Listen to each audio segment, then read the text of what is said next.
Hello everyone, my English book for Standard 4, page number 67 to 70. Lesson The Golden Fish.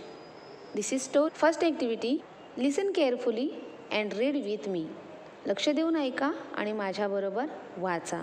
विद्यार्थी मित्रांनो, पान number 67 पासून 69 पर्यंत ही गोष्ट आहे.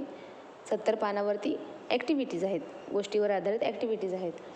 तर विद्यार्थी मित्रांनो, ही गोष्ट आपण पहिल्यांदा वाचणार आहोत. तुम्ही नीट ऐकायची आहे, समजून घ्यायची आहे आणि त्यानंतर त्यावरील ॲक्टिव्हिटीज आपण सोडवणार आहोत. Malhar was a fisherman. Malhar हा मासे पकडणारा कोळी होता. He lived with his wife in a little hut near a sea. तो एका समुद्राच्या कडेला लहान झोपडीत राहत असे. He went down to the sea every day to catch fish. तो दररोज मासे पकडण्यासाठी समुद्रावर जात असे. One day a strange thing happened. एक दिवस एक नवलाची गोष्ट घडली. He caught a big golden fish in his net. त्याने त्याच्या जाळ्यामध्ये एक सोनेरी मासा पकडला. When Malhar took the fish out of water the fish began to speak. जेव्हा मल्हारने त्या माशाला जाळ्यातून पाण्यातून बाहेर काढलं त्यावेळेला तो मासा बोलू लागला. ओ फिशरमॅन, प्लीज लेट मी गो. तो म्हणाला, हे कोळ्या किंवा मासे पकडणाऱ्या माणसा, कृपया मला सोडून दे. Malhar was very surprise. He was a kind man. He let the fish go. मल्हारला खूप आश्चर्य वाटलं आणि मल्हार दयाळू स्वभावाचा होता. त्याने त्या माशाला जाऊन दिलं. Malhar went home empty handed. He told his wife about the fish. His wife was not very kind. Malhar रिकाम्या हाताने घरी आला. त्याने आपल्या पत्नीला त्या दिवशी माशाविषयी, सोनेरी माशाविषयी सांगितले. त्याची पत्नी फारशी दयाळू नव्हती. Foolish man, why did you let the fish go? Go back to the sea and call the fish. It must be a magic fish. Ask the fish to grant to you wish. मूर्ख माणसा, तू माशाला का जाऊ the less? जा परत समुद्रावर, त्या माशाला बोलव. तो जादूचा मासा असला पाहिजे. माशाला तुझी एक इच्छा पूर्ण करायला सांग, मग त्याला सोडून देतो सांग. So Malhar went back to the sea and called the fish. तसाच मल्हार समुद्रावर परत गेला आणि त्याने त्या माशाला हाका मारायला सुरुवात केली. Oh fish, please grant me a wish. तो म्हणाला, हे माशा, कृपा करून माझी एक इच्छा तू पूर्ण कर. Fish popped up its head out of the blue sea and say, what is your wish. त्या माशाने निळ्याशार समुद्रातून सुळकांडी मारून आपले डोके बाहेर काढले आणि तो म्हणाला, तुझी काय इच्छा आहे? I want to a big house with a garden for my wife. तो म्हणाला, मला माझ्या पत्नीसाठी बगीचा असलेले मोठे घर पाहिजे. गो back home, your wish is granted. तो म्हणाला, जा घरी परत, तुझी इच्छा मी पूर्ण केली, मान्य केली आहे. Malhar went back home. In place of his little hut he saw a big house with a garden. What a beautiful house, he say. Malhar परत आपल्या घरी गेला.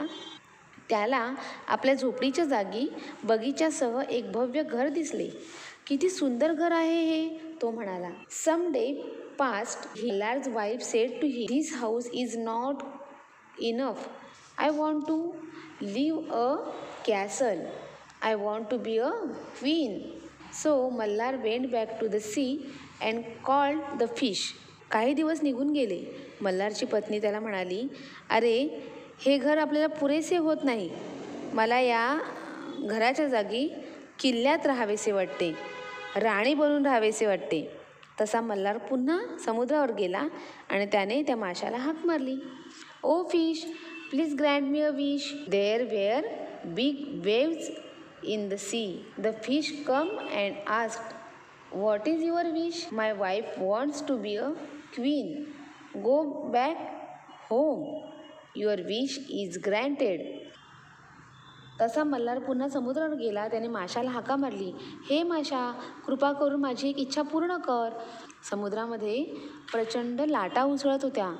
तो मासा आला व त्याने विचारले, तुझी काय इच्छा आहे? मग तो फिशरमॅन म्हणाला, माझ्या पत्नीला राणी व्हायचे आहे. घरी परत जा, तुझी इच्छा मी मान्य केली आहे, असं तो फिश त्याला म्हणाला. Malhar went back home. In place of the big house he saw a castle. The castle had many buildings and towers. There were many gardens around the castle.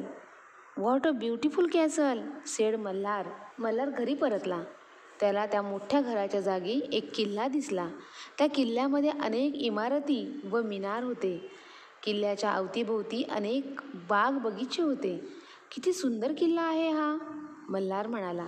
In the castle his wife sat on a throne of gold and diamonds. She wore a crown.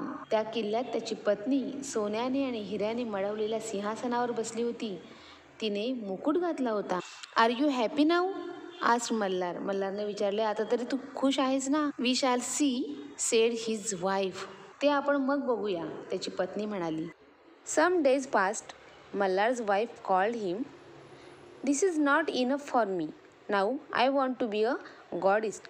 काही दिवसानंतर मल्हारची बायको मल्हारला म्हणाली की मला आता हे पुरेसं नाही आहे, मला आता देवता बनायचं आहे, देवी बनायचं आहे, देवच बनायचं आहे. असं म्हटल्यानंतर मल्हार म्हणतो, what are you asking for wife? It is not right, said Malhar. Malhar म्हणाला, हे काय तू बोलते आहेस? हे चुकीचं आहे. But his wife became angry. पण त्याची बायको खूप चिडते त्याच्यावर. Go to the fish at once, she ordered. ताबडतोब त्या माशाकडे जा, मी हा हुकूम करत आहे तुम्हाला, असं ती म्हणते.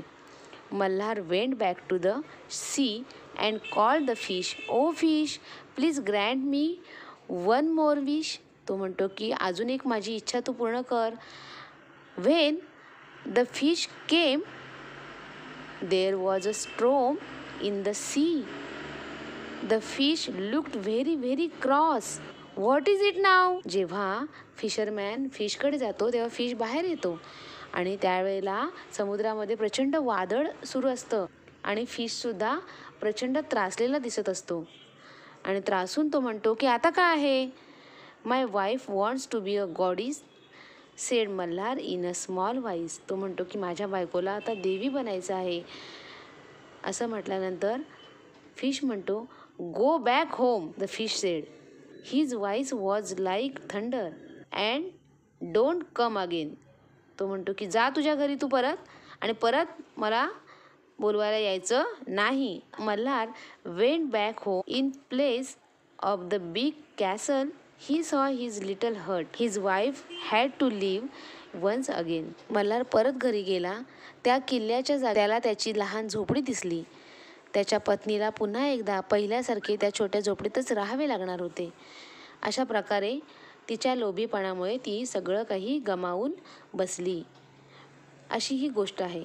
विद्यार्थी मित्रांनो, ही गोष्ट इथे पूर्ण झालेली आहे. याच्यावरती ॲक्टिव्हिटीज आहेत. पेज नंबर 70वरती read the following words and write at least one sentence about each. त्यांनी एक एक शब्द दिलेला आहे. त्या शब्दावरती ॲटलिस्ट तुम्हाला एक वाक्य तरी तयार करायचं आहे. एक्झाम्पल दिलेलं आहे हट. हटपासून वाक्य तयार केले. The hut was near the sea. आता मल्हार यापासून एक वाक्य तयार करायचं आहे. Malhar was a fisherman. त्यानंतर Malhar's wife was a greedy woman. Greedy woman म्हणजे लोभी बाई.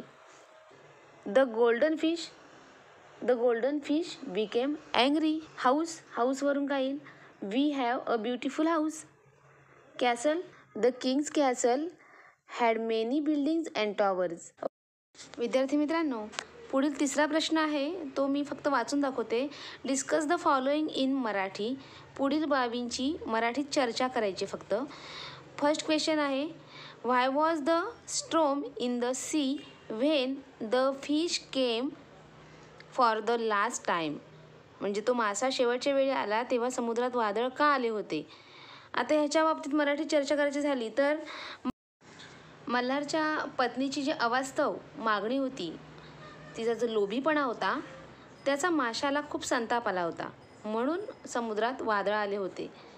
आणि दुसरा प्रश्न आहे, suppose you met the fish, what will you ask for.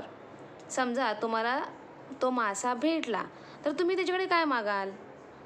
सुख मागाल, आनंद मागाल, पैसे मागाल की विद्या मागाल, म्हणजे ज्ञान मागाल, काय मागाल तुम्ही? ते त्याचा तुम्ही विचार करायचा आहे किंवा लिहायचं आहे. अशा प्रकारे आपला पाठ इथेच संपलेला आहे. विद्यार्थी मित्रांनो, या गोष्टीवरील जे शब्दार्थ आहेत ते शब्दार्थ लिहून काढायचे आहेत, वाचायचे आहेत पुन्हा पुन्हा, आणि ॲक्टिव्हिटीज आहेत सोडवून दिली, ती तुम्ही नीट समजून घेऊन लिहून काढायची नोटबुकमध्ये. Okay, thank you.